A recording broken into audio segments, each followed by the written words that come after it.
And welcome in to Tennessee Tuesday on this Tuesday evening. It is May the 19th. I'm John Blankenship, your host with you tonight. Jason Boshears has the evening off, and we've got a special program tonight. Past Commander-in-Chief of the SCV, Larry McCluney, will be joining us here in just a moment, and we're going to be talking about his latest book tonight. We have been talking about it for a while, but we're going to get a detailed look at what this book is about. It's selling very well, and you're going to want to pick up a copy of it, Paradox of Freedom, A History of Black Slaveholders in America. Going to be good discussion tonight, so I hope you'll stay around for the next about an hour tonight. Should be a good program, but let's start off our evening with our disclaimer to tell you the views and opinions you hear on this broadcast are solely our own, not those of the SCV, its GEC, brigades, camps, or divisions. So there's our disclaimer as we start out the evening tonight. And let's say hello to a few folks that are early joining us on.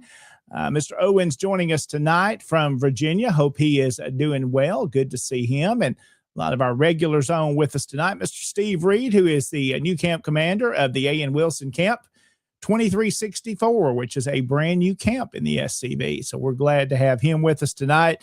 Al joining us from Tullahoma. Hope you're doing well tonight, Al. Thank you always for watching our program.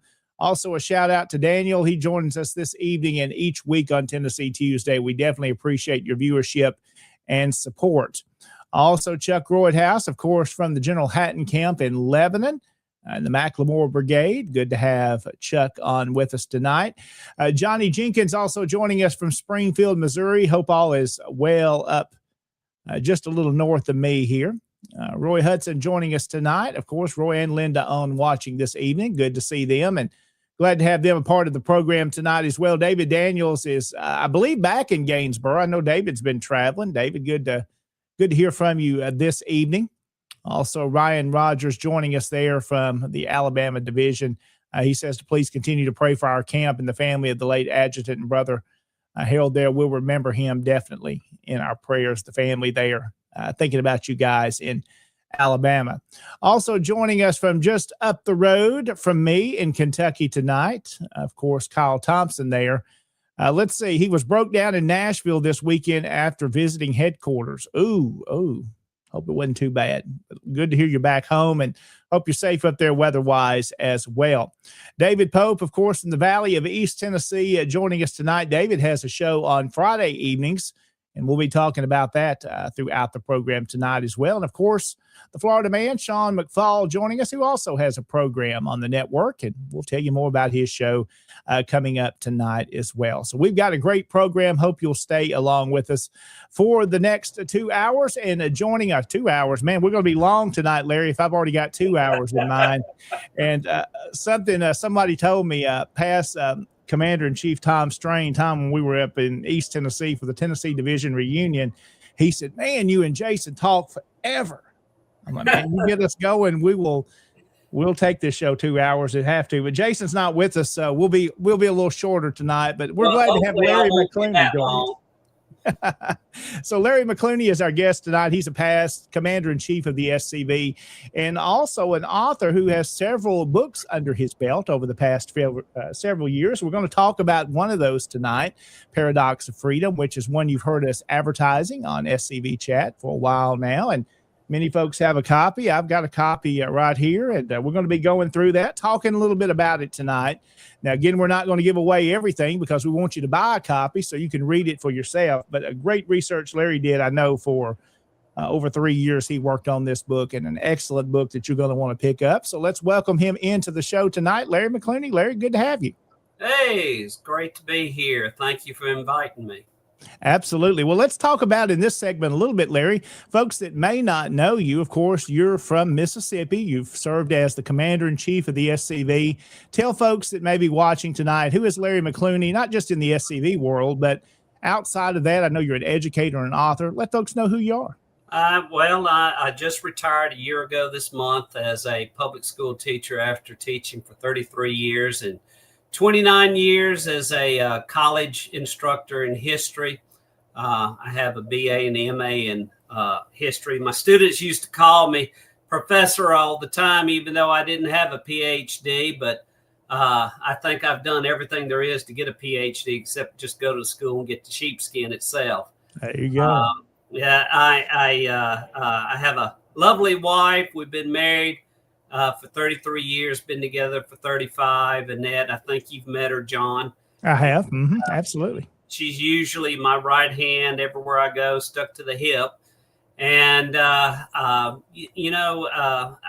just, very passionate about my writing and so forth. I have a interesting style. It's a writing style that's not just meant for historians. We all know how history can be kind of boring. Sure. You read a book and you go like, who wrote this? Who their audience is.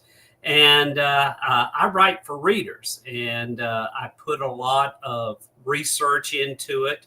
And, just for those who read my books, one of the things you'll notice is that I heavily document everything. But other than that, I'm just passionate about history, and I guess I got that from my dad because one of my books has a picture of me, not even a year old, sitting on a cannon at Shiloh with my mom and dad, and I guess I inherited that from him, and it's just kind of stuck with me since then. And after teaching for 33 years, I finally got to do what I wanted to do, and that's to do research and write. So, and I think I have a winner here, as you can tell by the banner behind me. And this past weekend, I was very fortunate and very shocked and surprised that I won the Douglas Southall Freeman Literary Award in History from the Military Order of Stars and Bars. And somebody told me there that I have good company because Douglas Southall Freeman, who was it? Not Douglas Southall Freeman, but excuse me, let me grab his book. Well, let's get it here. It was Shelby Foote. Okay, yeah, from Shelby County. Company with Shelby Foote because he won that award. So I was kind of astonished and surprised with that. So who knows? Maybe after I pass away, my books will really be worth something then, and I'll be the next Shelby Foote, only dead. Well, we hope you're with us a lot longer, Larry. Hope you've got several more years with us. Let's talk about, you mentioned your love of history kind of come from your dad. How did that kind of spark? When did you learn about Confederate ancestors, and what got you interested in the SCV? Kind of how did you come in there? My dad, he always told me about his high school teachers, and, he was a baby boomer. So the history of World War II was still fresh on their minds and so forth like that. And he always told me about the teachers that influenced him in school. And they always showed actual film footage from World War I and World War II. And he was just, my dad was a high school graduate. That was as far as he went with it. But the love of history was always with him. And I think that was passed down to me through him. And growing up, we always visited battlefield parks. I mean, vacations was usually educational. We went places like that, like Vicksburg, Shiloh, different places. And that was just passed down to me and instilled in me. I've always known that I had Confederate ancestors, and doing research and so forth. Well, let me just put it this way. I'm very fortunate because somebody did the history in our family and traced them all the way back to Scotland. And I know what clan that I belong to and so forth, as most of us in the South can make that Irish-Scottish connection. But I think because of that family history book, when I was real young and started reading and looking at things, I began to realize I had a Confederate ancestor, and the war between the states, war for Southern independence, became a passion of mine.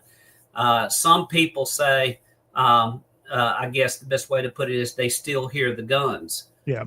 And I actually believe I do. I'm wrapped up in reenacting. I've been doing that ever since 1994. And, I try to do things exactly the way they did it back then whenever I go out in the field and so forth, because there's just some things you can't learn by reading a book except by experiencing it yourself.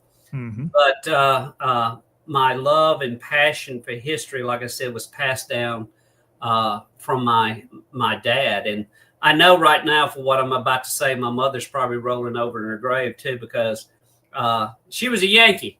She was from Pennsylvania, and she had to come down south and finally married her a Southern boy. But the interesting thing about her family is that her grandmother was a Booth. Oh, wow. Interesting. Yeah. And her grandmother was from West Virginia. We all know West Virginia was part of Virginia at one time. And when John Wilkes Booth shot we'll say Lincoln, the family did change their name. They dropped the E, and Booth, her name Booth does not have an E on it. We cannot 100% prove that she is part of the Booth lineage, but there is no discrepancies that says she's not, if you know what I mean. Interesting connection.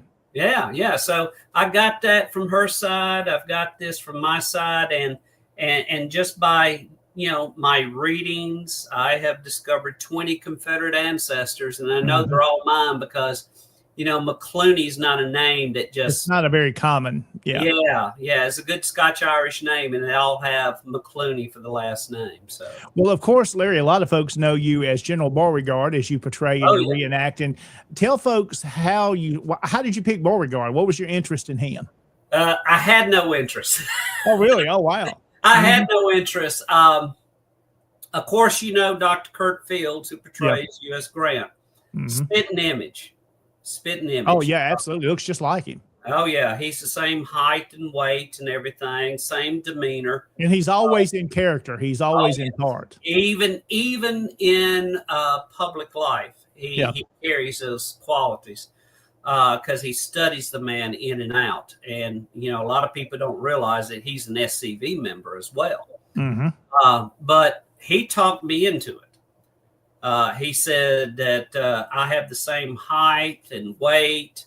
And so I grew the goatee like Beauregard that I've been wearing for years now. And I started studying the man and got deeply involved, and didn't know that much about him except the basics that everybody knows. He fired on Fort Sumter. He won Manassas, and of course his failure at Shiloh. But the more I dug into the man and the character that I portray, I said, there's a story here, and there hasn't been a biography written on Beauregard since the 1950s.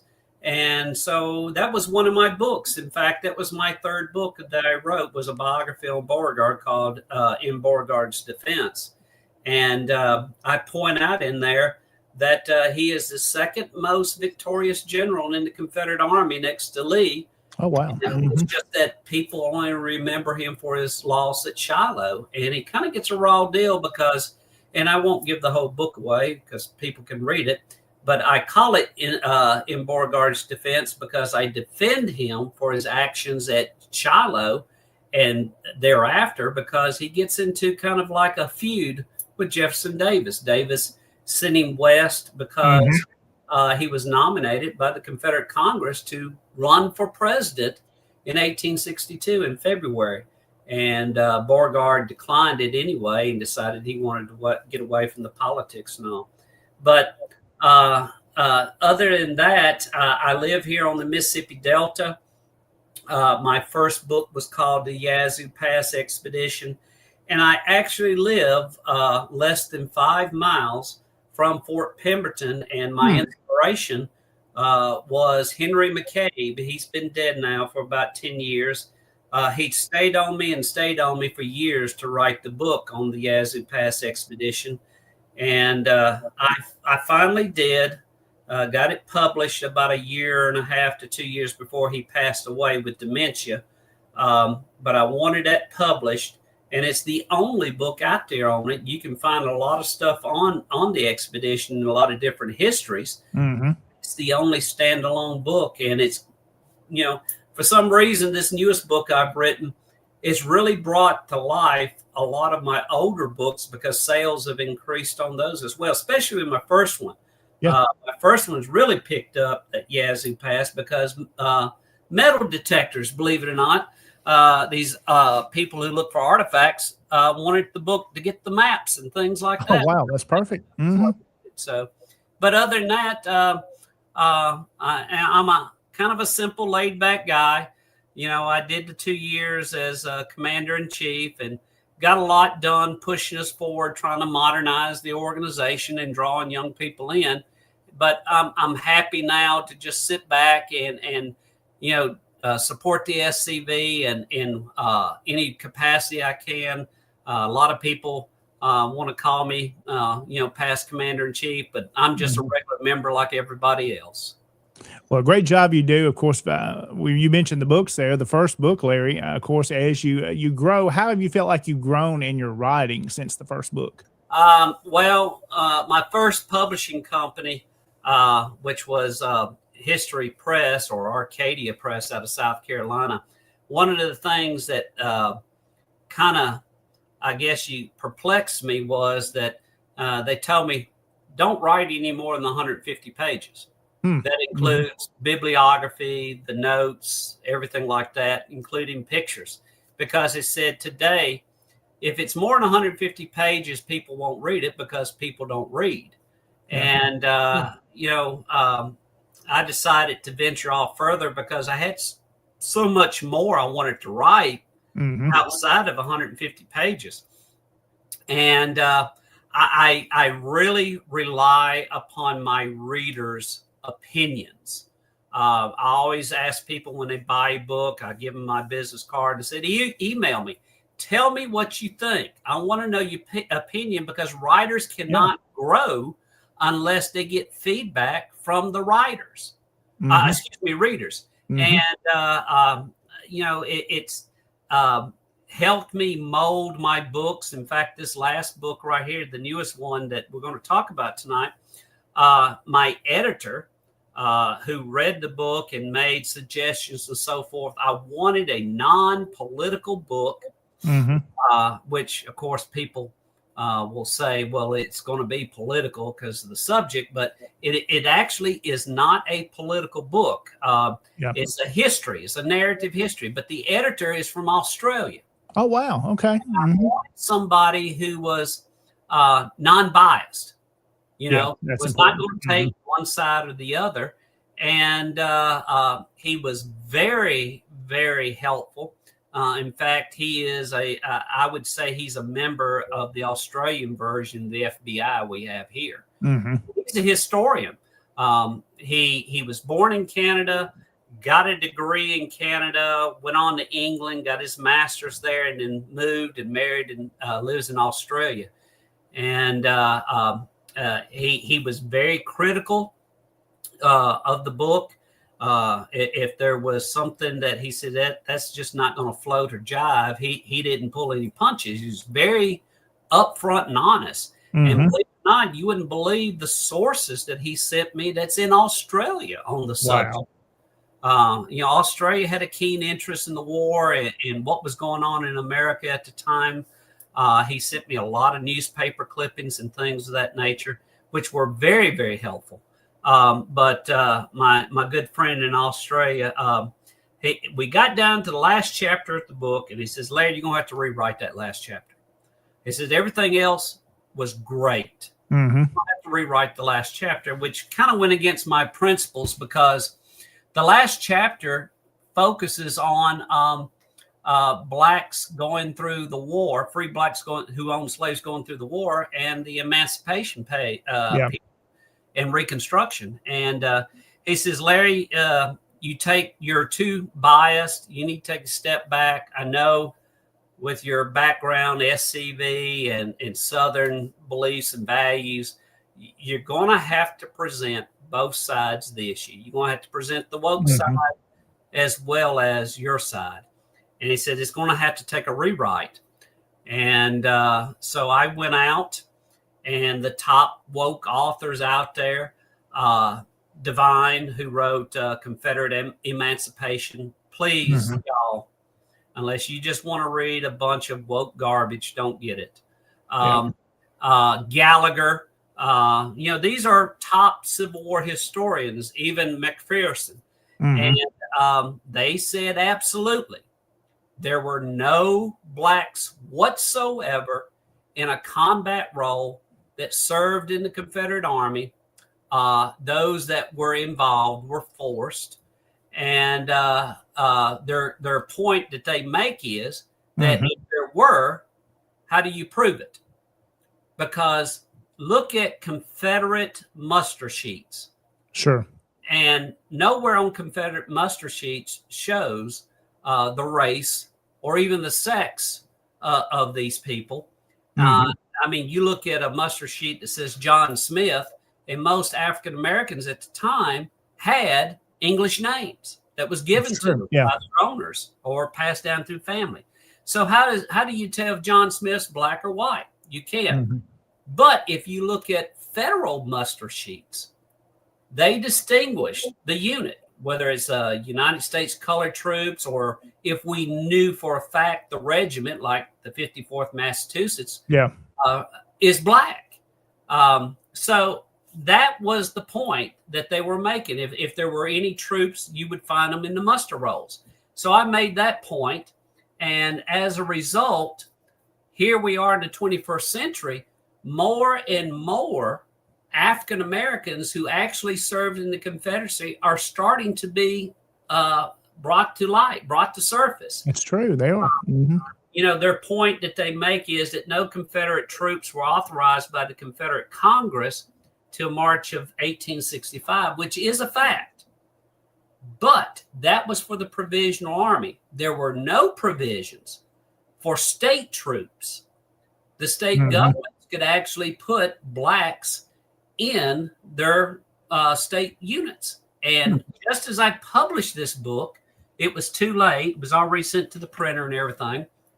I uncovered a soldier on the muster sheet from a Natchez, Mississippi company. Oh, wow. That was black, and it's written on the muster sheet by the first sergeant that this person is black. But I'll take it a step further. The person was also female. Interesting. And it's indicated on the muster sheet that this is a black person. They were female. They drilled and trained with the company and wore a uniform. And when the company was mustered into service, they marched through the streets of Natchez, and the owner saw the girl and said, "She belongs to me." And they said, "No, she belongs to the unit now, and she's going off to war." Wow. So, it's interesting that after 3 years of writing this, 2 years of research, a year of writing this, somewhere you got to cut it off. And then when you cut it off, you begin to realize you find something else. You find something else. You find something else that, I wish I had this in my book because I could have put the muster sheet in there. Yeah.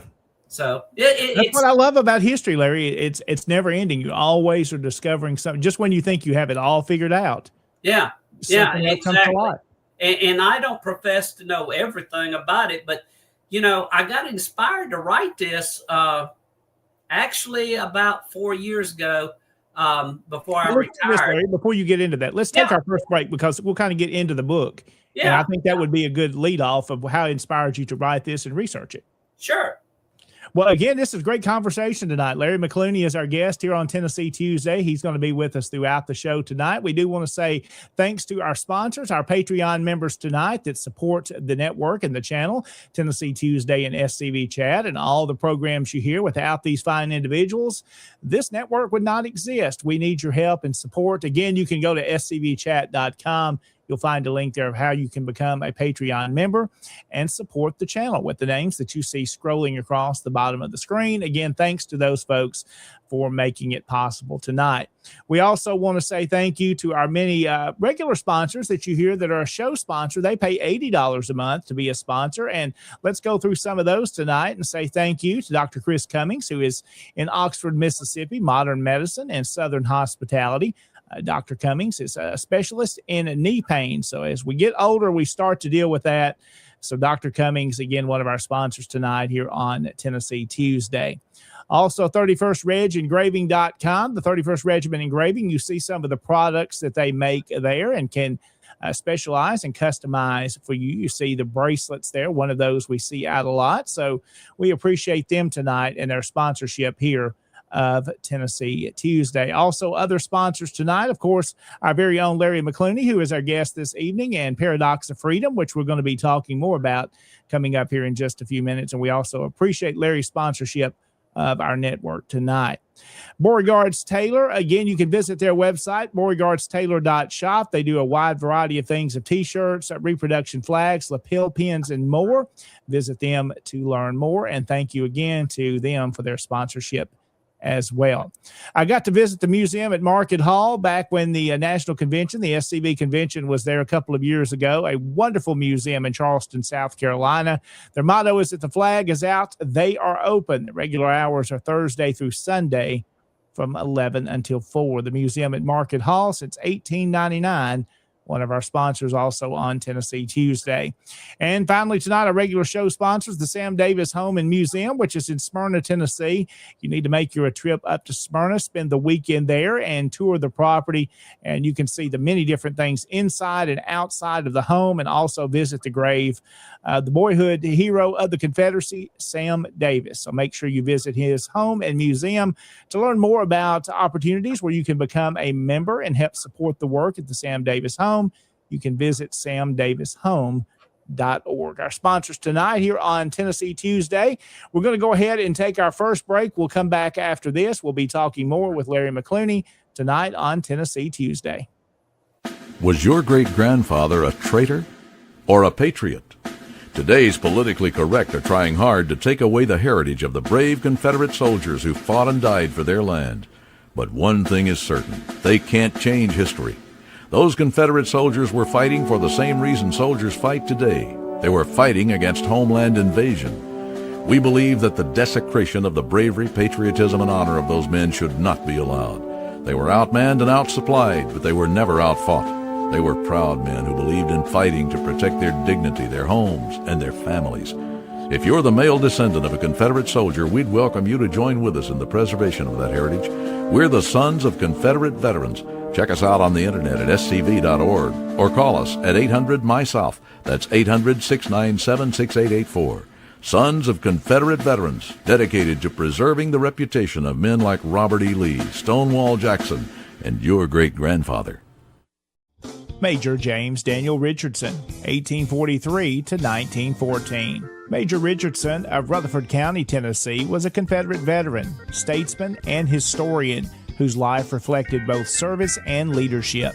During the war between the states, Richardson left his studies to join the Confederate Army, serving nearly 4 years with the 45th Tennessee Infantry, rising from private to adjutant and officer. He was wounded during the Atlanta campaign, carrying the effects of that service for the rest of his life.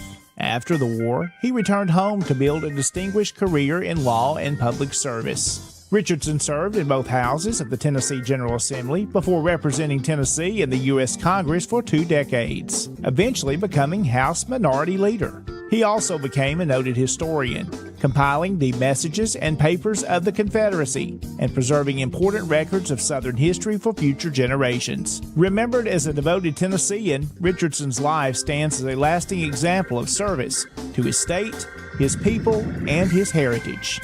To learn more historical facts about Confederate veterans, visit TennesseeSCV.org. And welcome back into Tennessee Tuesday. It's Tuesday, May the 19th. This is season number 2, episode 18, and we are glad to have you with us watching tonight. Thanks to all those that have commented so far. Larry, some nice comments about your books already this evening. So I know many of our folks watching have picked up copies of some of your previous books, but I did see a comment in one of the chats here. Somebody says, I've got to get Paradox of Freedom. And they need to get that, and we're going to learn why they need to get that tonight. As Larry McCluney is our guest. He's a past SCV commander-in-chief, also an educator and author and historian and reenactor as well. Again, Larry is from Mississippi, and we appreciate him joining us tonight. And Larry, let's continue our conversation as we get into the book this evening and kind of what inspired you to write this book and research it. Well, before we do that, I got to send a shout out that I saw in the chat. Chuck Roadhouse, a good friend that I met this weekend at the MOS&B National Reunion. He said, cigar smoking, award-winning author, and all-around good guy. That's Larry. I appreciate that, Chuck. But yeah, like I was saying, about 4 years ago, I was sitting in my classroom during a break, and I came across an article that was written in 2013. And it was in a magazine online titled Roots. The Roots is what it's called. And you can Google it. It's an African-American magazine. It was about a 4-page article written on free blacks who owned slaves. And the Roots magazine acknowledged that this happened, which is kind of unusual for an African-American magazine to acknowledge such things. And they went in to start writing and naming some of these prominent free blacks who owned slaves. And I started looking at it, and I started Googling, and I said, there's got to be a story here somewhere. And I started taking interest in it and realized there is not a single comprehensive book on the subject. Wow. You can find it in state histories, maybe regionals. It's brought up in a lot of books. With different, small little snippets. That's just like when I was growing up in our Mississippi history class, we always talked about the free black by the name of William Johnson, better known as the Barber of Natchez, who owned 20 slaves. But other than that, it's an oddity. You don't hear anything about it.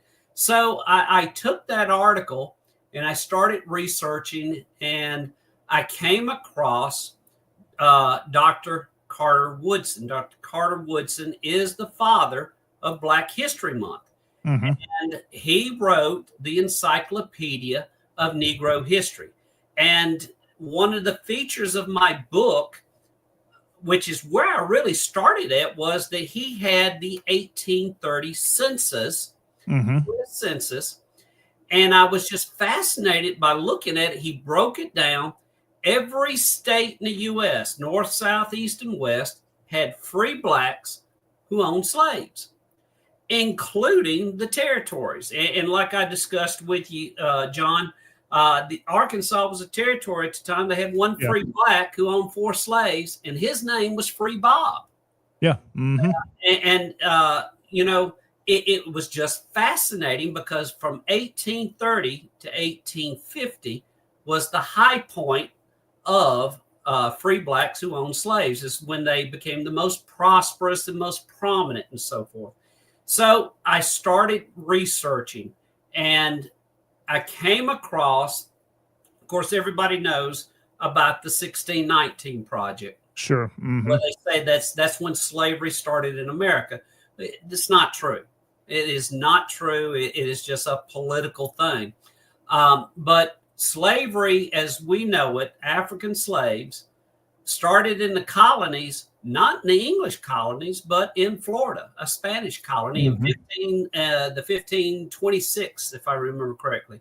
And in the American colonies, the English colonies, there was no such thing as slavery until about 1660. Everybody was indentured servants, even Africans. And as a result, that's how a lot of free blacks, they got their start, was their families were indentured servants. They got their freedom, and then they become descendants of them. Now, a lot of people don't realize this, and I bring it up in the book and show it. In the colonial charter of Massachusetts, that was the first colony that actually legalized slavery. Wow. And everybody thinks it all was legalized down south. No. And I'll go through the little snippets and so forth, but the book is 10 chapters. It starts with colonial time. Well, first it starts off why I wrote it, you know, the foundation of it. Second chapter is colonial times, and I take you through the American Republic, the 1830s, the 1850s, and so forth and so on throughout the time periods. But I focus a lot on the colonial time because this is the foundation of free blacks, their families and so forth. And I'll bring up one that I think everybody will find interesting. Well, let me point this out. Your states, when they become states, the states who had the largest population of free blacks who owned slaves was Maryland, Virginia, South Carolina, and Louisiana. Now, the one thing those 4 states had were they all started off as colonies. Sure. And they followed that rule of indentured servitude, freedom. And what is indentured servitude was you had a contract, contract holder. He paid your debts, and you worked for him for free for a contracted amount of time. And then once your contract was complete, it was his duty to help you get a start in life, whether he gave you land, money, tools, whatever, so that you can start off in life. And believe it or not, I'll use Virginia as an example. Those indentured servants, once they become free, they were considered citizens of the crown. They were treated just like white Englishmen, and they could own property and so forth. How were they looked at, Larry? How did, let's say, other whites at the time, maybe after their indenturement was done, how were they looked upon? Well, they weren't frowned upon. You don't see it becoming frowned upon until Virginia starts making laws in the 1660s, creating slavery in Virginia. And then they started passing laws about outlawing interracial marriages and so forth. But there was a lot of interracial marriages in these southern states or colonies at the time, way before those laws were passed. And I'm going to use, say, Louisiana, for example.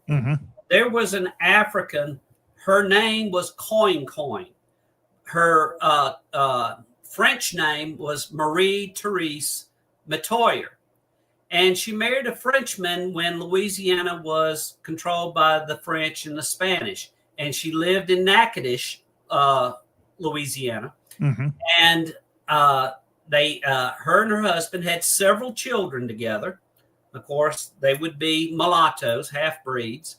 And he decided he got what he wanted from the colony, was ready to go back to France, and he divorced her. And to settle the divorce, he gave her 67 acres of land to settle the divorce.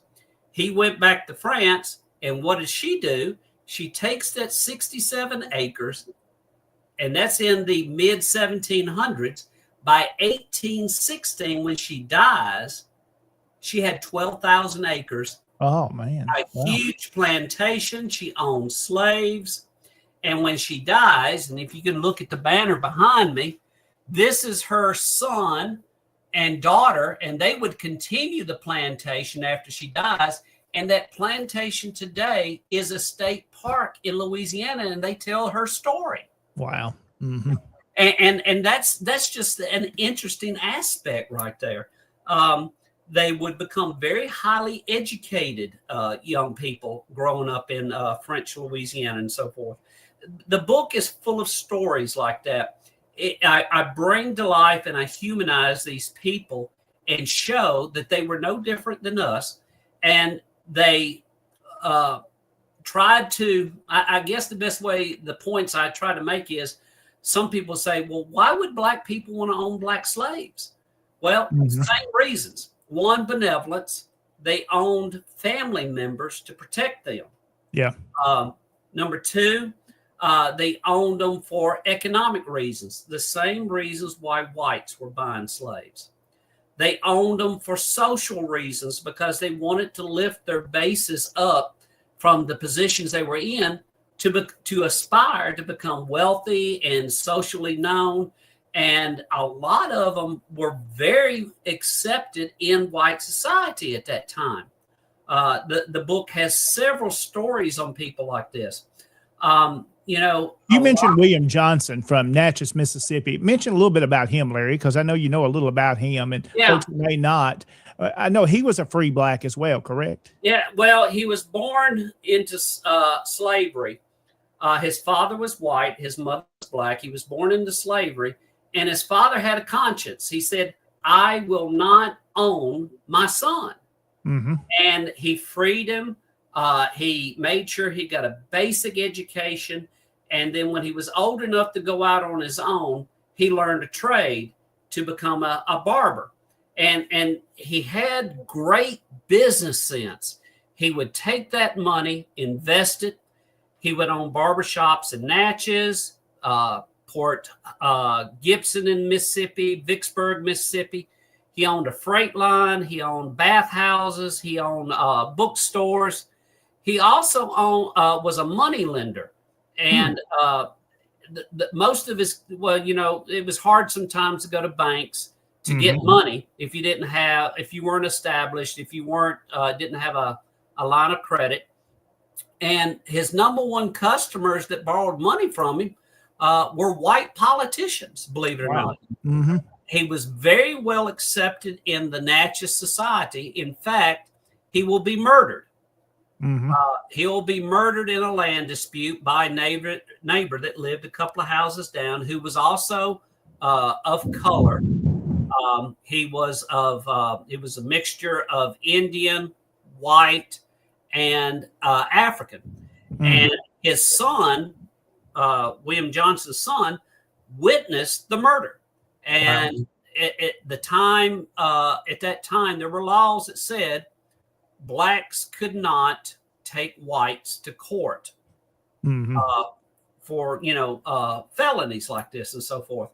So how did this man get off of it? Was he had a good lawyer. His lawyer says, when you go before the court and they notice that you are of color, don't mention that you are of African descent. Only mention that you are white, and of Native American, because the law said that's considered white. and Wow. his son couldn't take the man to court. And the city of Natchez, the white population, cared so much about William Johnson that they pretty much chased the guy out of town, because back then, if you really wanted to ruin somebody's reputation and harass them, you put it in the newspapers. Mm-hmm. And the white citizens that were wealthy flooded the Natchez newspapers with comments about this guy. And it got to a point that he just couldn't live there anymore, and he left. And that's the last I know about this guy. Whatever happened to him, I don't know. But, you know, I point out also how slavery in chapter 1 about the colonial times, I point out about how slavery started in America as we know it. And what a lot of people don't realize, and some people do suspect, but they didn't know where to go look, and that is, it was done by a black man. He owned 5 indentured servants. 3 of them were white, 2 of them were black, and one of the black indentured servants was continuously breaking his contract, running away. Eventually, this black indentured servant holder takes the man to court in colonial Virginia, and the court said that you have to go back, finish your contract out, and then they took it a step further. They said, since you've broken your contract so much, you are now an indentured servant for life. Wow. And that first slave, his name was John Casser. So it was started there and then perpetuated from the way we understand slavery is today. But it started off with an indentured servant who kept breaking his contract. Yeah, interesting, isn't it? Well, Larry, you know, we talked a little bit before we went on. What was life like? And this is, I think, since you've become so knowledgeable on this subject, what was life like for a free black in that time that may not even just been a slaveholder? I think of an example here in Gibson County in West Tennessee. One of my ancestors freed the first black in Gibson County, a man by the name of Peter, who was 50 years old in 1828. What was life like for him in the South, especially at that time? Depending on where he lived at, what type of skills he had, a lot of these free blacks would become merchants. They used their skills, such as building skills, blacksmith skills. They knew trades that they learned while they were being held in servitude, and they used those trades, those skills, to make a life for themselves.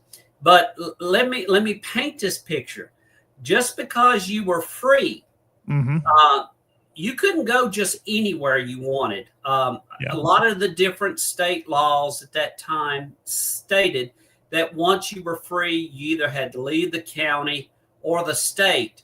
And not all states would allow blacks to enter within the boundaries of their state. I'm brought to remember that there was one state that would not allow blacks to live within it, period. And that was Illinois, the land of Lincoln. Oh wow. Yeah. So it really shows that this slavery as a whole was not just as we hear, it was all in the South. That's only where it took place. Yeah. Well, you know, I pointed out that census, there were free blacks who owned slaves in every state, even in the North. Now, the interesting thing is, the further up in the upper South, including the North, there were more free blacks, but they owned fewer slaves. I think the free blacks in the census that I point out that owned slaves, they owned anywhere from 1 to 4 slaves at the most. You think is that agriculture related? The land was different than it was in the deeper South? Well, that and it had an agricultural issue there because cotton didn't need the large labor force and so forth. But a lot of these blacks that owned slaves up north used them for body servants, house servants, things of that nature. A lot of them owned family members to protect them and so forth. But yet they still had to pay taxes on them to the federal government because the federal government, you know, the 3/5 law. As you go into the upper South, you see fewer free blacks who owned slaves, but a little bit more slaves. But the irony about it is the further south into the deep South, there were fewer free blacks who owned slaves, but they owned large numbers of slaves. Take, for example,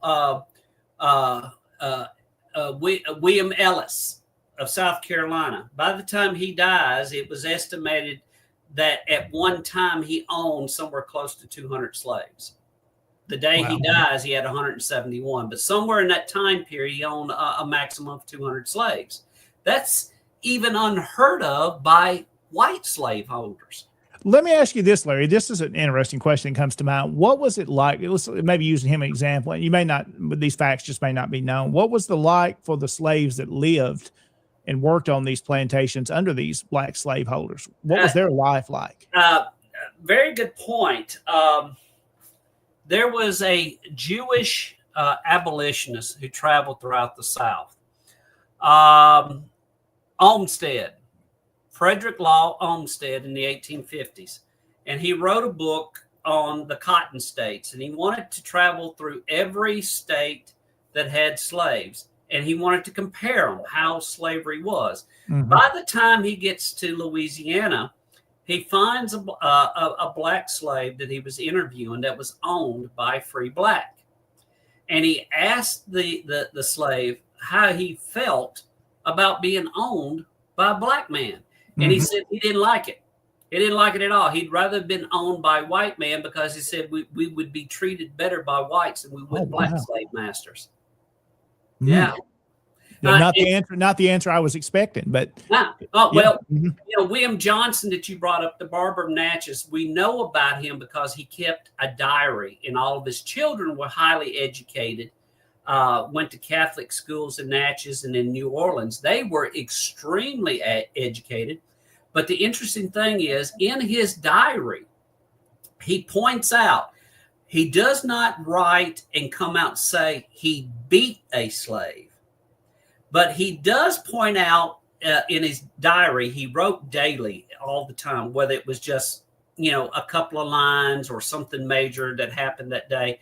And this diary is available, by the way. I've been to Natchez and seen the museum. You can purchase a copy. Oh, yeah. You can go online. You can go online to Amazon, anywhere, and order the book called The Barber of Natchez, his diary.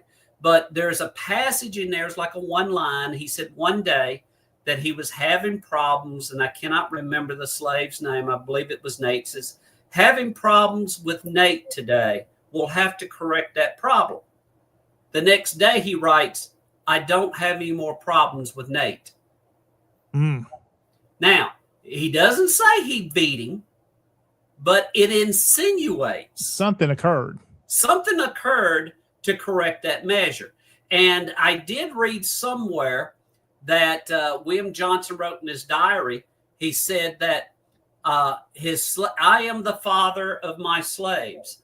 And when they get out of line, just like my children, they need to be corrected.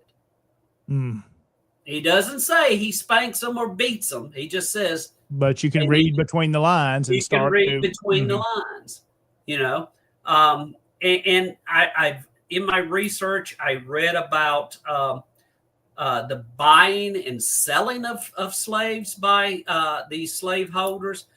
There was a slaveholder in Louisiana, went all the way to Virginia to buy 20 slaves to bring them back to Louisiana. How was that looked upon? Was that easy for him to do, Larry, or was there a lot of animosity between the white slaveholders? Did he pay more for his slaves than a white? He bid on them. He bid on them just like everybody else. Usually most of them had an agent that did it for them.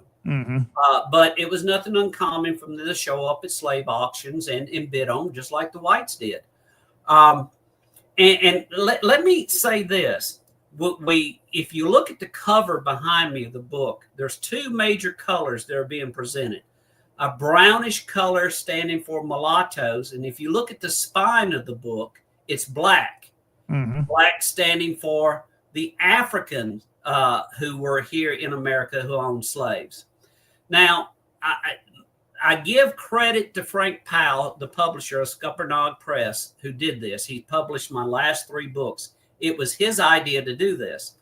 And I thought, perfect, because I wanted to point out that all these free blacks who were slaveholders weren't just mulattoes. There was an African who owned a plantation in Georgia. And when he got his freedom, he becomes very wealthy there. And he takes all of his wealth and he moves to Africa, lives in Liberia. But his plantation is being run by his brother. He would come to America once a year to check the books, see how much money was made, and take his wealth to Africa with him. So, you know, we think about in modern terms today about American industries and businesses in other countries. What's happening then?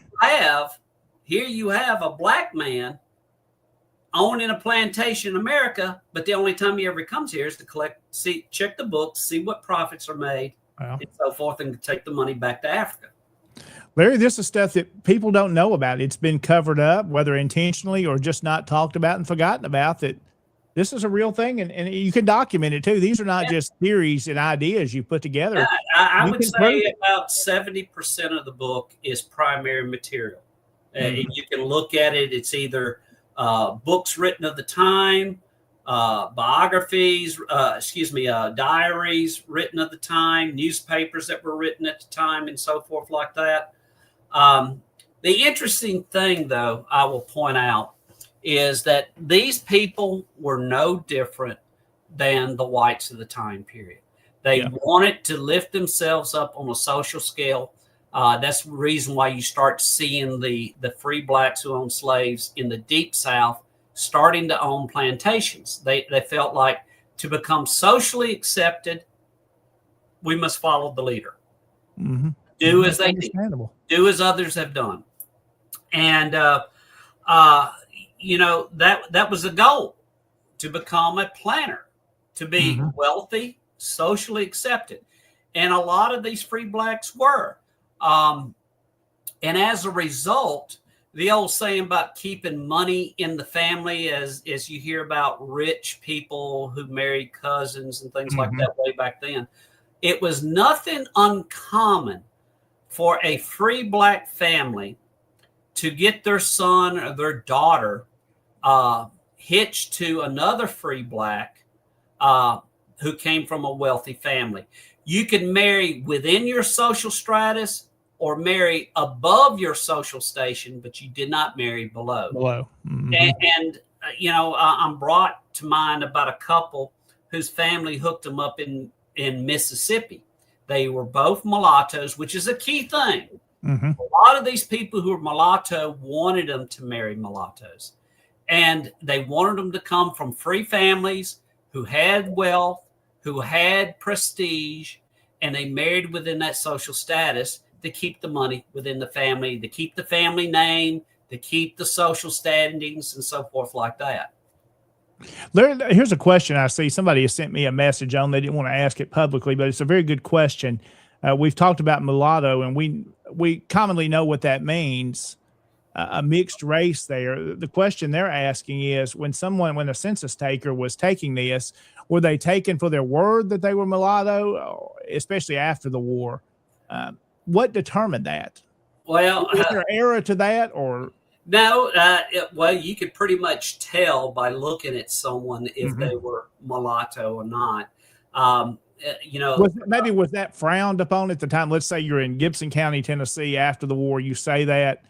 Were these people less respected by ones that just say black or Negro in the census?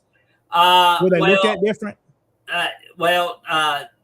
The census would report that they were black. Yeah. Because, let me say this.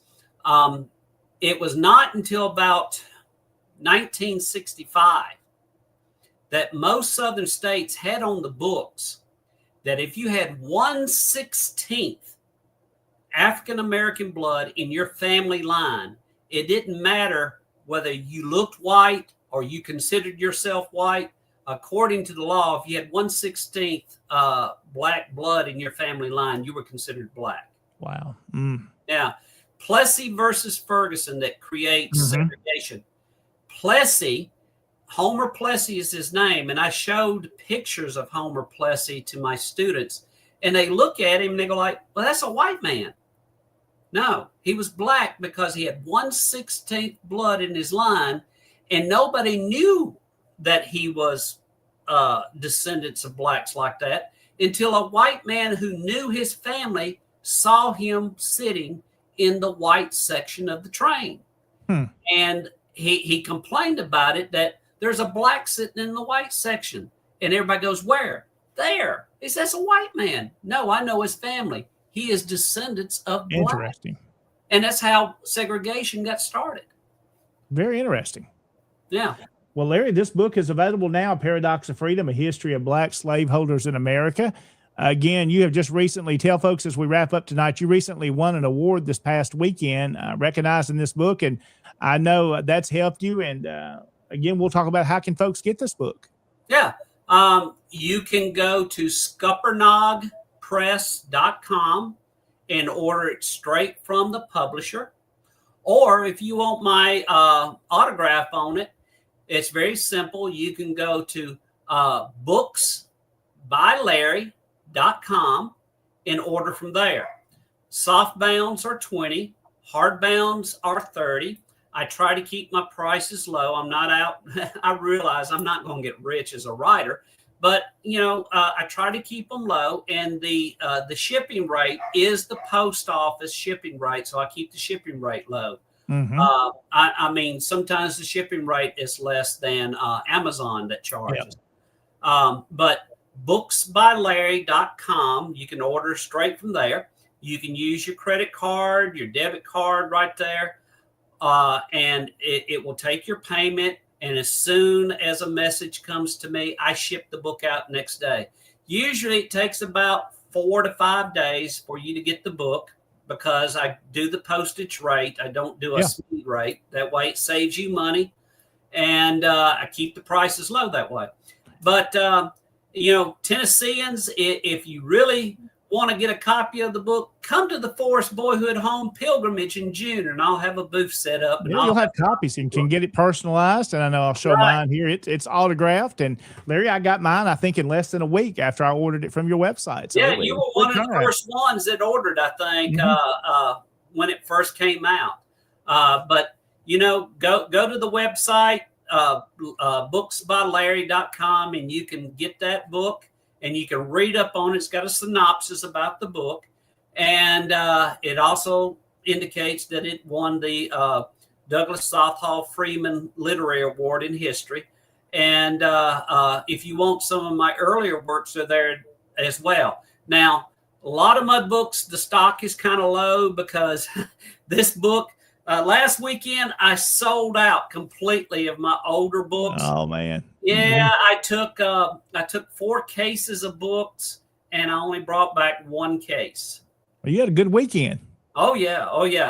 But I just got a new shipment of softbounds of the new book, and I look to get my older books to come in within a couple of weeks to get restocked. You can look at it; it'll tell you what books I've got available at this time. Or I can, it indicates a website where you can get it. Sure. Besides myself, you can go to Amazon, or you can go to Scuppernong Press, or whatever, Barnes and Noble, and so forth. My book is on sale with Barnes and Noble, Books A Million. But if you want that personalized autograph, order straight from me, booksbylarry.com. Well, Larry, as we wrap up our conversation tonight, what's in the future? Are you working on something new? What's coming out next? Well, I got burned out on this one, of course, after 3 years of thinking about it. Like we talked about, John, somebody made a real joke that it took me to write a book about Black people to become well-known and winning this major award like this. And I laughed it off. But 3 years of focusing on this, my mind got into a burnout, and I'm still touring with this book. Everywhere I go, they ask me to do presentations. I have a PowerPoint presentation, and there's so much information. And we talked beforehand that you've got, even in the future, if you look to do a second volume, yes, there's so much more information that you've compiled. So you've really become Larry, I think we could say really close to an expert on the subject. You've got the I knowledge wouldn't on say expert. I don't think anybody can say they know everything on a subject. But my next book that I'm working on chapter 3 of, I started back in January, and I hopefully will wrap it up before the end of the year so I can get it to the publisher, is called Beauregard Digs In. It's the Siege of Corinth. The Siege of Corinth. And there's not a standalone book out there on the siege. It's usually on the siege and the battle, or the siege is mentioned and they focus on the Battle of Corinth. But this was the Siege of Corinth that happened right after Shiloh. And Beauregard was in command of the Army of Mississippi at that time. That becomes the Army of Tennessee. Another great book coming out. And you're saying the end of the year, when you think it'll be ready? Well, I got to kick myself and get it in high gear right now. I've only got 2, almost 3 complete chapters, and I'm shooting for 10. I mean, I've got the information, but I just want to now got to compile it and put it into form. Yeah, put it in a narrative form and make sure that my facts are straight, because I believe in documenting everything in case somebody wants to know, well, where did you get this from? So that's good. Yeah. Larry McCluney's been our guest tonight. He's a past SCV commander-in-chief, author, and historian. Great information tonight, Larry. We've had great comments, and I think for a good viewership tonight, I think folks have really loved this discussion, and we could probably talk 2 or 3 more shows about this. Very interesting. Learned some things I didn't know tonight myself that I want to go research more on. So great information. Well, great. I'm glad I could do it for you. And then hopefully everybody enjoyed the presentation tonight. And, don't hesitate to buy a copy. And if you got questions, shoot me. And, go to confederate@suddenlink.net and email me or something other like that. Absolutely. Well, again, you're getting some nice comments. We're putting a few of those up on tonight, and folks that are enjoying the show, and you've had several folks on tonight. We appreciate all those that are viewing and joining in the conversation. Larry, well, I'm going to let you go tonight. We're going to come back after this break, and we're going to wrap up with a few things happening in the Tennessee division. And Larry, thank you so much. Know the door is always open anytime, and appreciate your support of SCB Chat and Tennessee Tuesday. And we'll see you in June at the Forest Boyhood Home. All right, John. Well, if anybody needs a program, reach out to me, and I'll do a program for you. And y'all have a great night tonight. All right. We appreciate Larry tonight. Let's go ahead and take this next break. We'll be coming right back on Tennessee Tuesday. There is a place nestled in the rolling farmland of southern Middle Tennessee. A home constructed in 1837, nearly lost to the ravages of war. Saved by a servant and a Confederate general. A place where families loved and lost. If walls could talk, what stories could be told? If a place, a home, can feel love, loss, pain, surely this is one of those places. Nearby is a more recent structure, and inside are the stories of heroes and heroines, stories of battles won and lost, stories of sacrifices made by the people of its native soil. A place that will tell the true and complete story of the Southland and the war fought for its freedom. From the causes that led to the conflict to the modern-day struggles to protect Southern history. Historic Elm Springs and the Confederate Museum at Elm Springs are the general headquarters for the Sons of Confederate Veterans. A place where the story of the Southland and its historic struggle is preserved and told. Come and discover your history. And welcome back into Tennessee Tuesday on this May the 19th. Hope you're doing well tonight. We're glad you are with us this evening. Again, thanks to Larry McCluney, who was our guest tonight on the program, and talking about the new book, Paradox of Freedom, A History of Black Slaveholders in America. Great information, a great book you can pick up, booksbylarry.com. Well, a couple of things we want to mention that have been going on in the Tennessee division, and we want to give a shout out to some of these folks here, and we'll share some of these images here. This is sent in to us from the Otho French Straw Camp 176 out of Union City in Obion County. They presented three General William Hicks Jackson Agricultural Leadership Awards, and this first one we'll mention here is Dylan Curtis, who is at South Fulton in the FFA there. So congratulations to him. Also others, they gave three of these. And this young man here is Carson Homer, who is from Obion County Central. So glad to recognize him and his work in the FFA. And also Kara Capps there and Barry Sowell there, the Jeffrey Forrest Brigade commander, presenting her with her award. So congratulations to her and all those that received awards in our agricultural awards. Also, this next gentleman who has been on our show tonight, Channing Green, he's joined us before, and Channing is a man that works in cemeteries all across the state of Tennessee and recently received this recognition there from the state of Tennessee there in that Certificate of Merit. So congratulations to Channing Green being recognized for his work he does across Tennessee. Also, of course, we've been given several of those awards for FFA students across Tennessee. This is a great award that was put together a few years ago, and many camps and brigades have been giving this award. This is from Jackson County High School. Aiden Jenkins receiving the Jackson Agricultural Award, so congratulations to him. And there is James Turner and Rich Garcia presenting him there with his award.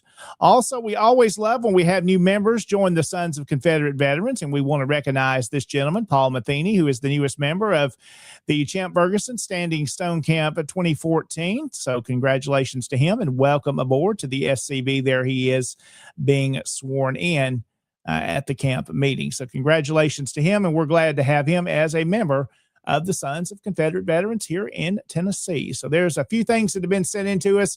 If you have something happening with your camp or brigade in Tennessee, we'd like to feature that on the program. So send those in to me or Jason, and we'd be happy to share that and promote the good work that's being done in the Tennessee division. Well, it's time to wrap up this edition of the show. It's been a great program tonight on this May the 19th. We always thank you for watching. We'll be back again next week at the same time for another show. Jason Boshier should be back as the co-host with us next week. He had his camp meeting tonight. So again, that's why he's not with us this evening. Again, a shout out to our sponsors of tonight's program, Dr. Chris Cummings, of course, past Commander-in-Chief Larry McCluney, as well as the 31st Regiment Engraving, the Museum at Market Hall in Charleston, South Carolina, Beauregard's Taylor, and the Sam Davis Home and Museum, our show sponsors. Also, thank you to our Patreon members that support the SCV Chat and Tennessee Tuesday. You can go to scvchat.com if you'd like to learn more about how you can support the programming on the network. Also, let's go ahead and promo some other shows before we say goodbye as we wrap up on this Tuesday night. Don't forget, tomorrow night, Wednesday evening, is Look Around Florida. That will be at 7 p.m. Again, Sean McFall hosts that program, the Florida Man. So we look forward to that program tomorrow night. And then on Thursdays is Look Around the Confederation. Don't forget, the first Thursday night is Commander's Comments, where the Commander-in-Chief will be on with Moose. And then the other Thursday nights look at activities that happen around the Confederation. And then on Friday night in the Friends of Douglas South Hall Freeman Facebook group, you can join there with David Pope, and that's at 7 p.m. on Friday evenings. You can go join that group to watch his show. Always very educational and always great programs. And then on Sunday night, most every Sunday night, Hardy on History with Michael Hardy. That's at 7:30. And if you search Hardy on History, you'll find that. Always a great program there. He's a great friend, great historian. And we continue to remember the Hardy family in our prayers there with the loss of a loved one there with Mr. Hardy. So we are thinking about him. And I know he's already back busy and speaking at several locations. So again, thanks to everybody that's been with us tonight. I see some more comments as we wrap up. Again, appreciate Al being with us, and a great show tonight. I think it was a fantastic show. Larry did an excellent job with the program, and David Pope jumping in there as well. Great show as always. And we appreciate Jeff and the many others that have commented, and we like to feature some of those comments throughout the show. Well, have yourself a great rest of this week. Looking forward to being back with you on next Tuesday night. We'll have another great show lined up. Have yourself a great rest of this week. Take care. And one more thing, remember, I need to say this before we wrap up. Memorial Day is coming up. We always remember our those that have gone on that either gave their life in time of combat and war.